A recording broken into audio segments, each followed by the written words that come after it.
Assalamualaikum warahmatullahi wabarakatuh.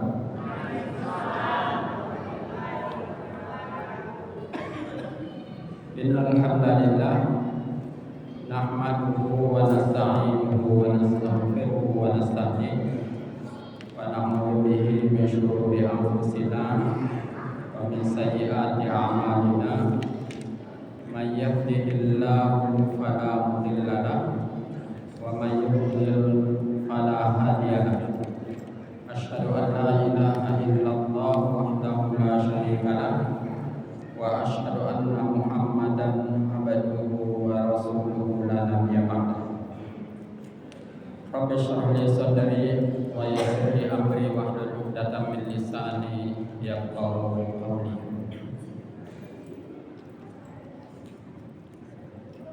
Pertama, mari kita bersyukur pada Allah Subhanahu wa taala. Pada kesempatan ini Allah berikan kesempatan pada kita bersama untuk hadir di masjid yang begitu indah ini.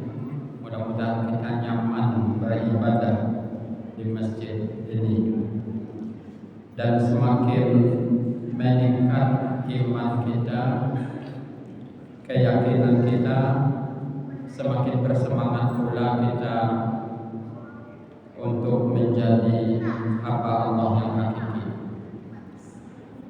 Kemudian mari kita berselawat untuk junjungan kita Rasulullah Muhammad SAW. Allahumma sholli ala Muhammad wa ala ali Muhammad.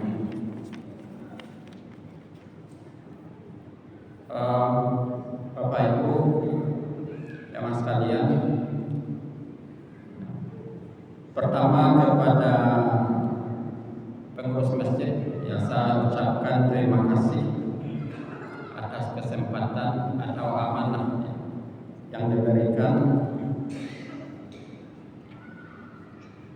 Insyaallah kita akan berbicara tentang masjid, atau lebih khususnya memakmurkan masjid. Mudah-mudahan apa yang saya sampaikan kira-kira mungkin hanya 20 menit ya.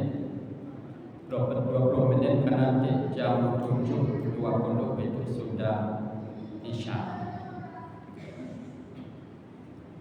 Bapak Ibu jamaah sekalian, pertama bahwa bumi ini itu pada dasarnya untuk umat Nabi Muhammad SAW adalah tempat sujud atau dinamakan masjid. Maka salah satu kekhususan Rasulullah itu daripada rasul-rasul yang lain, bahwa kata Rasulullah, ju'ilat liyal arda masjidan wa tahura. Allah jadikan bagi saya tanah ini, bumi ini tempat bersujud dan suci. Tapi kemudian ada tempat yang memang dikhususkan untuk beribadah dan diberi oleh Rasulullah motivasi-motivasi untuk menuju tempat itu. Itulah dalam istilah hari ini yang kita istilahkan dengan masjid. Jadi tempat khusus memang yang disiapkan untuk beribadah, untuk bersujud kepada Allah Subhanahu wa taala. Masjid ini dalam istilah lain juga disebutkan dengan Baitullah. Ya, juga disebutkan dengan Baitullah. Maka masjid yang pertama atau Baitullah yang pertama yang ada di bumi adalah Masjid Al-Haram. Inna awwala baitin wudi'a lin-nasi lalladzi bi Bakkata mubarakan wa hudan lil alamin. Ya. Rumah Allah yang pertama yang ditetapkan di atas bumi ini itu adalah yang ada di Makkah atau di Bakkah dalam Al-Quran, yang diberkahi oleh Allah Subhanahu wa taala. Ini juga dalam sebuah hadis, ya, sahabat bertanya kepada Rasulullah SAW, yaitu Abu Dzar. Dia berkata, "Ya Rasulullah, ayyu masjidin wudi'a fil ardi awalan?" Masjid mana yang pertama kali ada di muka bumi ini? Maka kata Rasulullah, adalah Al-Masjidul Haram. Itu yang pertama. Kemudian yang kedua adalah Al-Masjid Al-Aqsa, Masjid Aqsa yang ada di Palestina. Kata Abu Dzar, kam kana bainahuma, berapa caranya pembangunan Masjidil Haram dengan Masjid Aqsa ini? Kata Rasulullah, arba'una sana. Itu masjid yang utama. Dalam sebuah hadis disebutkan Masjidil Haram itu pahala beribadah ke sana itu ya 100.000 kali. Yang kedua ke Masjid Nabawi itu 1000 kali. Masjid Aqsa itu ada riwayat 500 kali, atau ada juga yang mengatakan 1000 kali. Maka 3 masjid itulah yang di la tushaddur rihal illa ila thalathati masajid, ya, yang sangat dianjurkan. Bahkan seorang muslim itu wajib untuk melakukan haji, ya, wajib untuk melakukan haji ke Makkah, ke Masjidil Haram. Tapi ya ketika dia sanggup melakukannya. Tapi intinya adalah wajibnya, maka masing-masing kita ya harus berniat untuk melakukan itu. Di samping itu, Bapak dan saudara-saudara, ibu-ibu dan juga anak-anak sekalian, masjid ini sebagaimana namanya adalah tempat bersujud. Adalah tempat bersujud kepada Allah Subhanahu wa taala. Tempat beribadah kepada Allah. Dan pada hakikatnya kita ini diciptakan oleh Allah untuk beribadah. Wa ma khalaqtul jinna wal insa illa liya'budun. Ada ibadah khusus, itulah memang yang sesuai dengan aturan Allah secara rinci. Ya, seperti sholat, sholat, berdoa, berzikir, ya, diatur oleh Allah Subhanahu wa taala. Kalau sholat diatur penuh, tapi kalau doa, zikir ada aturannya. Ya, tapi tempat dan waktunya tidak diatur semua. Tapi kalau sholat itu seluruhnya, caranya, tempatnya, waktunya, ketentuannya itu diatur oleh Allah Subhanahu wa taala. Karena dia adalah tempat melakukan sesuatu yang paling mulia, beribadah kepada Allah, maka tempat masjid ini juga adalah tempat yang paling mulia. Yang siapa yang menyiapkannya, menyiapkan fasilitasnya, memakmurkannya, atau bahkan membangunnya, maka pahalanya sangat besar. Man bana lillahi masjidan banallahu lahu qasran fil jannah. Siapa yang membangunnya, menyiapkan tempat beribadah bagi kaum muslimin, maka Allah bangunkan untuknya istana di surga. Bapak dan saudara-saudara jamaah maghrib yang dirahmati oleh Allah Subhanahu wa taala. Kemudian apa kewajiban kita sebagai seorang muslim terhadap masjid ini? Terhadap masjid semuanya, Masjidil Haram, Masjid Nabawi, Masjid Aqsa, dan masjid-masjid di mana saja. Kewajiban kita yang pertama adalah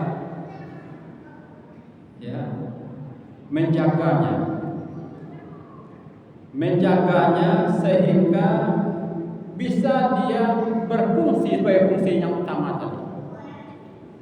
Dia bisa berfungsi menjadi tempat beribadah bagi kaum muslimin. Maka menjaga kenyamanan beribadah di sana, menjaga kebersihannya, menjaga kenyamanannya, dan pokoknya dengan apa yang kita lakukan, orang bisa nyaman beribadah di masjid itu. Dalam Al-Quran, dalam surah Al-Baqarah itu disebutkan oleh Allah Subhanahu wa taala, wa in ja'alna al-baita mathabatan lin-nasi wa amna wattakhidhu min maqami Ibrahim musalla wa ahidna ila Ibrahim wa Ismail an tahhira baitiya lit-ta'ifina wal-akifina wal-ruk'an sujud. Ketika kami menjadikan bait itu atau Baitullah itu sebagai masabatan linnas, tempat berkumpul manusia dan tempat yang nyaman, ya.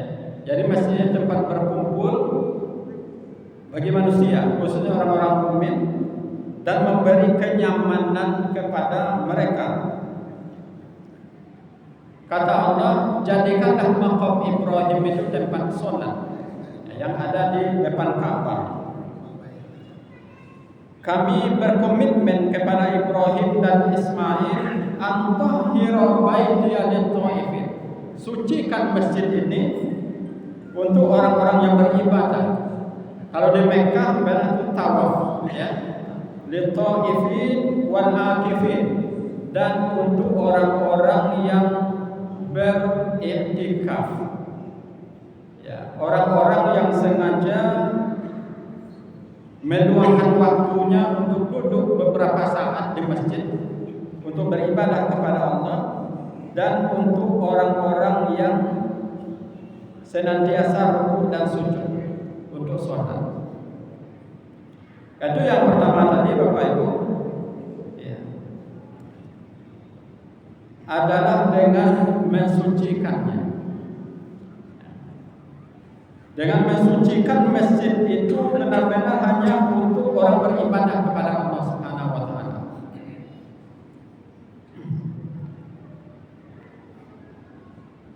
Bapak dan saudara-saudara jamaah Jumat yang jamaah Maghrib yang dirahmati oleh Allah Subhanahu wa taala. Masjid ini di samping dia tempat suci, kita harus menjaga kebersihannya. Itu sebenarnya bagian dari memakmurkan masjid itu, ya. Dan menjaga kesucian batinnya. Artinya, ya, masjid ini memang untuk bertauhid kepada Allah, untuk memurnikan keimanan dan tauhid kita kepada Allah Subhanahu wa taala. Makanya orang musyrik, selagi dia musyrik tidak bertobat ya, maka dia tidak boleh tinggal di masjid, kecuali mungkin kalau sekedar lewat atau mungkin kalau membawanya untuk bertobat. Tapi mensucikannya secara lahir dan mensucikannya secara batin.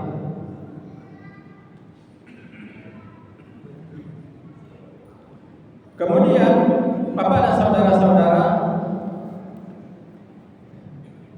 jamaah maghrib yang dirahmati oleh Allah Subhanahu wa taala, masjid ini adalah untuk menjaga keimanan kita, untuk memperbaiki keimanan kita. Maka orang yang ingin terjaga imannya, maka senantiasalah ke masjid. Salah satu untuk menjaga keimanan itu atau untuk meningkatkan keimanan itu, ya dengan melakukan berbagai macam ibadah. Ibadah utamanya adalah sholat itu, atau ruku dan sujud.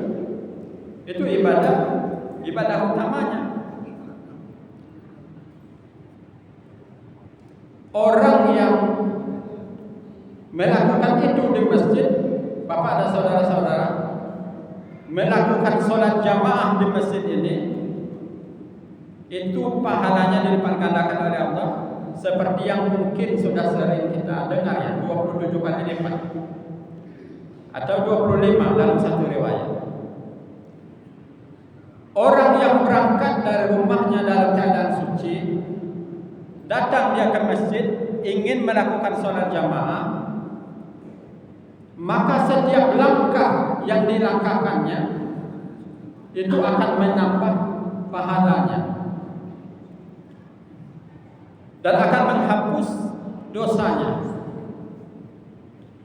Orang yang masuk masjid dengan adab-adabnya di masjid, dia masuk dalam keadaan bersuci, mengawali masuknya dengan kaki kanan dan berdoa, ya, Allahumma firli waftahli abwaaba rahmatik. Ya Allah, ampuni dosaku dan bukakan pintu rahmat-Mu. Kemudian duduk di masjid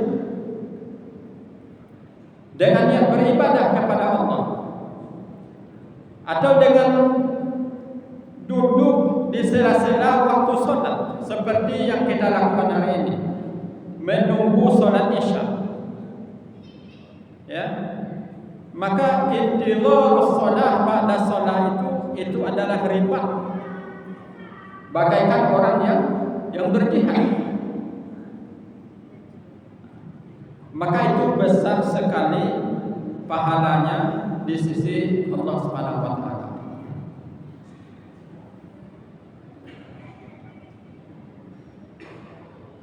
Bapak saudara-saudara, jamaah maghrib yang dirahmati oleh Allah Subhanahu wa taala, salat itu adalah ibadah utamanya.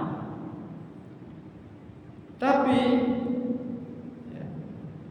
sebenarnya apa yang kita lakukan dalam sholat itu adalah gambaran yang seharusnya ada dalam kehidupan kita sehari-hari. Sholat itu isinya adalah zikir dan doa yang pertama. Orang yang senantiasa ingat kepada Allah, maka idealnya orang yang datang dia ke masjid untuk melaksanakan sholat sesungguhnya adalah untuk melatih diri kita agar kita senantiasa ingat Allah dimanapun berada. Kalau itu penuh dengan kesadaran kita lakukan, maka orang itulah yang memakmurkan masjid.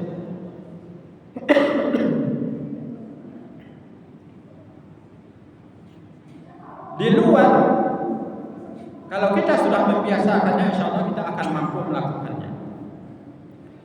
Tapi ada orang yang sholat hanya ikut-ikutan saja. Maka jangankan di luar masjid, di dalam masjid pun kadang-kala tidak ingat kepada Allah. Ia fisiknya rukuk dan sujud, tapi dia tidak merasa menghadap Allah Subhanahu wa taala. Mudah-mudahan tentunya kita tidak seperti itu. Kemudian di samping kita senantiasa berzikir kepada Allah, sebagai seorang mukmin yang sholat adalah orang yang senantiasa berdoa kepada Allah. Orang mukmin itu orang yang senantiasa menggantungkan kehidupannya kepada Allah. Maka kata Rasulullah kepada Ibnu Abbas, "Idza sa'alta fas'alillah, idza sta'anta fasta'in billah." Kalau kamu meminta, minta kepada Allah. Kalau kamu minta tolong, minta bantuan, minta kepada Allah. Tapi Pak saudara-saudara, itu memang tidak mudah juga. Ya, orang kita ya kadang-kala bahkan sering ketika kita mendapatkan sesuatu, kita ketergantungan bahkan lebih banyak kepada makhluk ini daripada kepada Allah Subhanahu wa taala. Jadi di masjid inilah ya markas utama untuk membina keimanan kita itu. Membina bagaimana kita benar-benar menjadi hamba Allah. Ketika kita meniatkan itu dari rumah, kita bersuci, ya, membersihkan diri, berwudu, itulah yang menyebabkan dosa-dosa kita diampuni oleh Allah Subhanahu wa taala. Ya, dan amal langkah kita itu menjadi amal ibadah.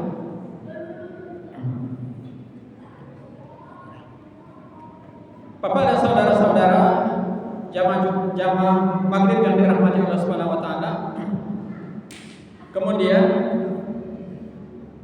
bahwa sholat di masjid itu adalah sholat berjamaah. Maka pada dasarnya Islam ini memang hidupnya berjamaah. Dimulai dari berjamaah di masjid, maka saf itu harus dirapikan, harus diluruskan. Maka kata Rasulullah SAW, ya, sawu sufufakum, ya, la tusawwunna sufufakum aw la yukhalifanna Allahu baina qulubikum. Kamu merapikan atau merapatkan saf, atau Allah akan menjadikan kamu tidak menyatu, kamu berselisih. Artinya begini Bapak dan Ibu-ibu sekalian, kalau di masjid ini kita sudah bisa menyatukan hati kita, tenang kita kepada Allah, mau kita bersama, maka harapannya insya Allah di masyarakat kita bisa bekerja sama untuk mendekatkan diri semuanya kepada Allah Subhanahu wa taala, untuk melakukan sesuatu yang maslahat, kebaikan. Tapi kalau di masjid saja kita tidak menyadari itu, di masjid kita masih ya curiga-curiga, masih suudzon kepada orang lain, maka kemungkinan di luar masjid kita akan mendapati hal yang lebih parah dari itu. Karena itu, Bapak dan saudara-saudara, jamaah maghrib yang dirahmati oleh Allah Subhanahu wa taala, kita ke masjid ini adalah untuk memperbaiki iman kita, mensucikan diri kita lahir dan batin. Semuanya dilakukan karena Allah Subhanahu wa taala. Maka siapa yang melakukan itu, maka dia akan mendapatkan balasannya, akan mendapatkan balasannya mulai di dunia ini, apalagi di akhirat. Tapi yang terpenting luruskanlah niat bahwa memang ke masjid ini kita ingin memperbaiki diri kita. Bagi orang yang sudah berniat, bertekad melakukan itu, itulah yang sebenarnya yang memakmurkan masjid itu. Melakukan beribadah, berzikir, berdoa, membaca Al-Quran. Bahkan khusus yang membaca Al-Quran, kata Rasulullah, "Majtama'a qaumun fi baitin min buyutillah." Ya, tidaklah satu kaum berkumpul di salah satu rumah Allah, ya, yaqra'una al-Qur'an wa yatadarasuna. Mereka membaca Al-Quran dan mempelajarinya. Maka akan turunlah pada mereka para malaikat. Rahmat Allah turun, malaikat mengelilingi mereka, ya. Dan Allah akan mempersaksikan mereka di hadapan para malaikat yang berada di sampingnya. Ya. Jadi Bapak Ibu, jamaah yang dirahmati Allah Subhanahu wa taala, terakhir bahwa memang orang yang dianggap memakmurkan masjid memang yang berniat untuk memperbaiki keimanannya. Kalau melakukan kemusyrikan mungkin hanya untuk beria-ria atau ikut-ikutan, ya, ria itu kan bagian dari kemusyrikan. Hanya untuk berbangga-bangga, maka itu tidak akan dianggap dari bagian orang yang memakmurkan masjid. Mudah-mudahan Bapak Ibu, kita semuanya tentu berharap, ya. Mari berharap semua untuk senantiasa memperbaiki iman kita, memperbaiki diri kita, sehingga apa yang kita lakukan di masjid ini itu nanti bisa kita terapkan dalam kehidupan kita di masyarakat.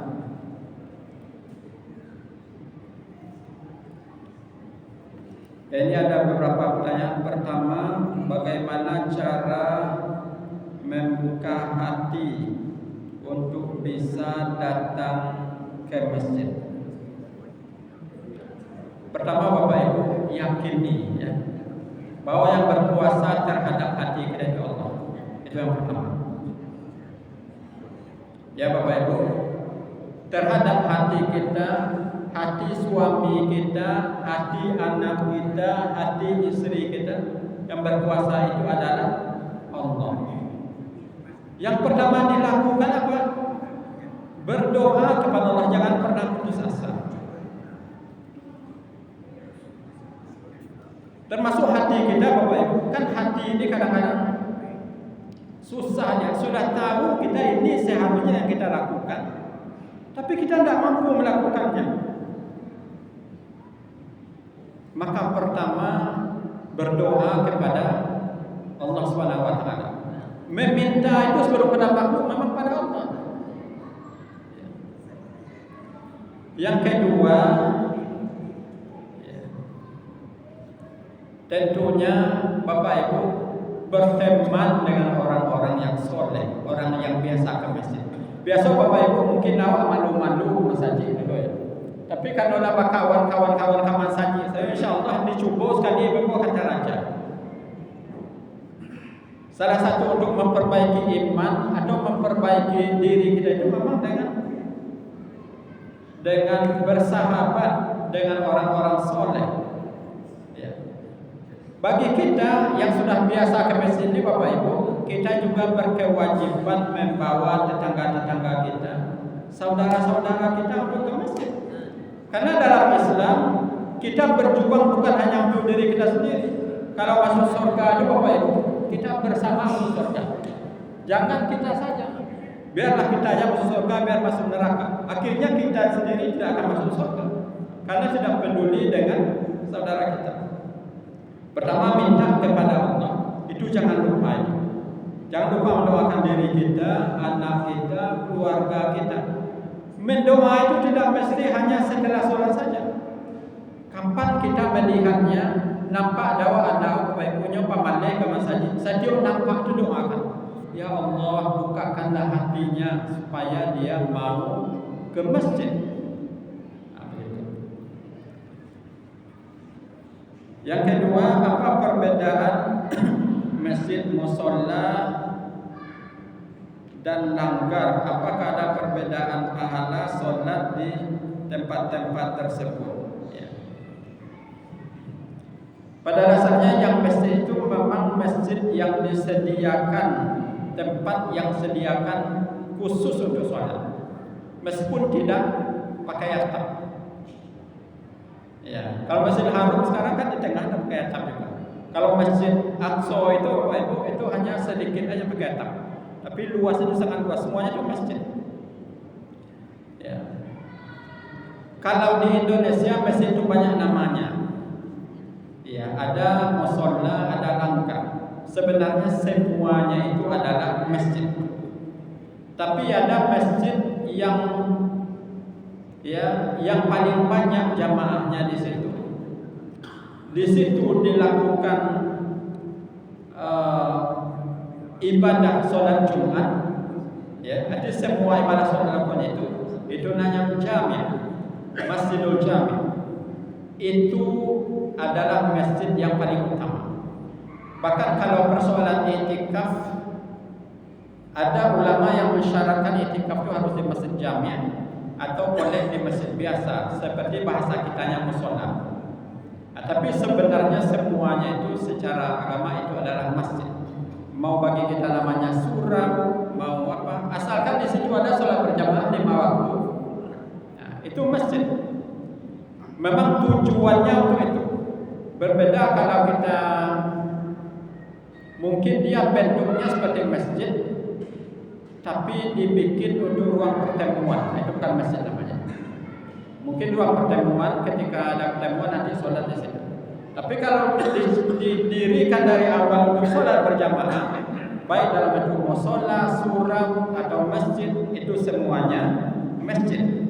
Yang terbesar pahalanya tentunya yang terbanyak pula jamaahnya. Ya. Kemudian apa saja larangan waktu di dalam masjid? Ini Bapak Ibu,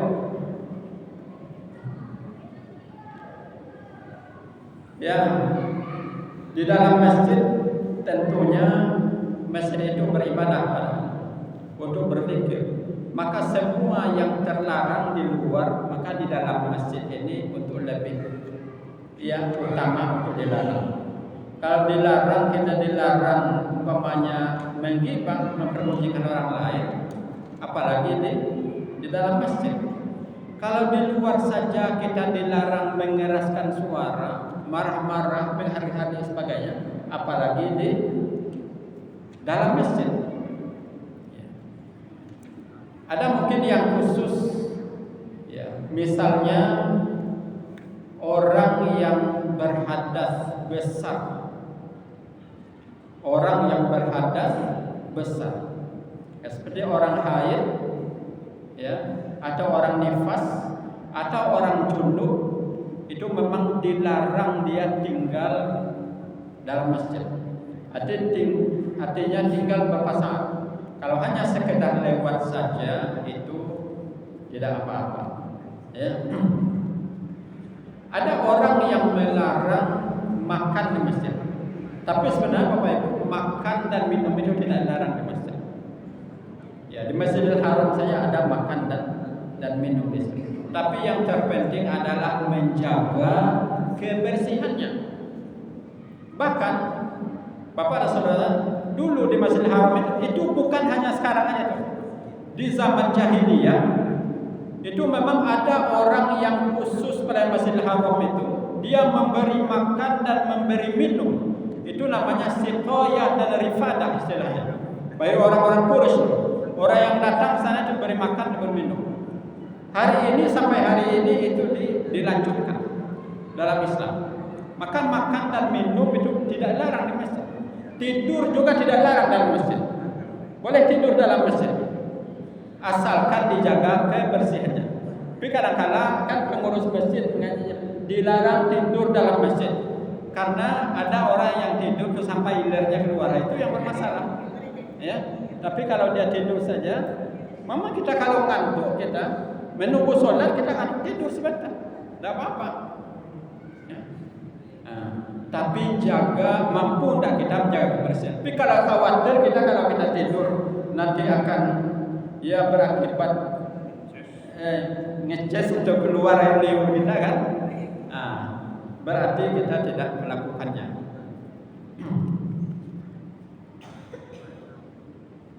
Kemudian bagaimana sikap seorang muslim seharusnya ketika Masjid Aqsa dikuasai? Kita harus membelanya. Jangankan Masjid Aqsa, masjid ini saja dikuasai oleh orang kafir, kita harus membelanya. Apalagi Masjid Haram dan Masjid Aqsa. Ya, apalagi Masjidil Haram dan Masjid Aqsa itu kewajiban kaum muslimin seluruh dunia. Kalau tidak ada tersentuh hatinya, memang bermasalah imannya, atau mungkin dia tidak paham, Itu Masjidil Aqsa itu sebelum datang orang Yahudi ke sana, itu dulu Kan'aniyun, orang Arab di sana. Ya, para nabi di sana. Ya, itu tanahnya kaum muslimin, masjid kaum muslimin. Makanya beribadah saja ke sana dianjurkan. Salah satu masjid yang dianjurkan sangat untuk pergi ke sana. Tapi hari ini sejak tahun 48 yang berada dalam hukuman Zionis, kita tidak bisa ke sana kecuali kalau kita mau bayar sama Zionis. Bisa datang orang Indonesia ke sana tapi bayar dulu ke Zionis, ke Israel. Ya. Dari Palestina sendiri kita tidak bisa masuk. Orang Palestina sendiri itu orang yang sudah tua-tua yang bisa masuk sana. Ya, orang sudah tua-tua, orang yang di bawah 50-an itu tidak boleh masuk. Kecuali mungkin anak-anak. Apalagi dari Gaza itu tidak bisa. Ya. Maka setiap orang berkewajiban untuk membelanya. Setidak-tidaknya berdoa. Kalau bisa, ya kita sisihkan sebagian dari harta kita.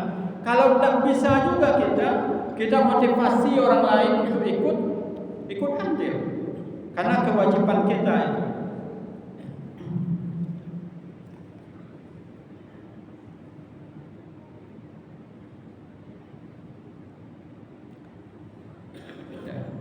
Apakah seorang suami berdosa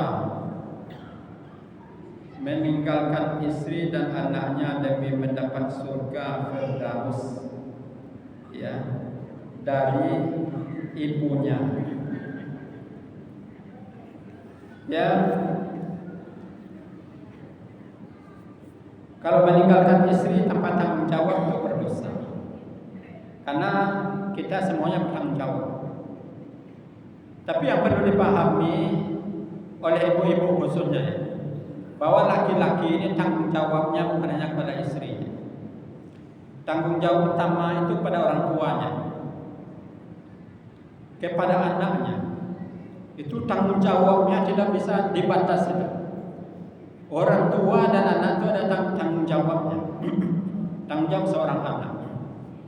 Kalau ada seorang anak makannya enak-enak, tapi orang tuanya ya tidak seperti yang dimakan oleh anaknya tidak ridho, anaknya berdosa.